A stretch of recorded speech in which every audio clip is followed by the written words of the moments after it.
Барлықтарыңызға сәлем. Бүгінгі 17 қаңтар күніне болжам. Бүгінгі күнде огонь ян ит күні, ұлуларға стресс, металл иіндерге агрессивный меч келіп тұр. Ашуланбаймыз. Күннің негізі бүгінгі күннің өзі өте сондай дұрыс емес күн. Үйден шығатын кезде бір затты сындырып тастаңыз, либо сындырып шығыңыз, жеңілдеп қаласыздар.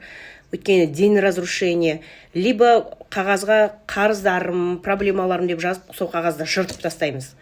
Енді бүгінгі күн, бадзи калькулятор бар. Бадзи калькулятормен бүгінгі күнде былайша недвижимость алуға өте жақсы күн деп көрсетеді. Былайша періште бар бүгінгі күнде небесный покровитель, соңы жақсы, күннің аяғы. Небесный доктор ноябрь айында туылғандар декабрьдің 7-сіне дейін жақсы дәріге дейін ем ала алады. Агонин белгісі ақша шығаратын күндеріңіз, земляйын белгісі ақша шығаратын күндеріңіз. Бүгін слабый карта болса қайта сіздерге ақша келеді. Жылан жылы және жылан күнінде туылғандар. Сіздерге бүгін әдеміленесіздер. Блогер болсаңыз инстаграмға шығыңыздар, клиент келеді. Металлын ашуланбаймыз, сабырлы боламыз барынша.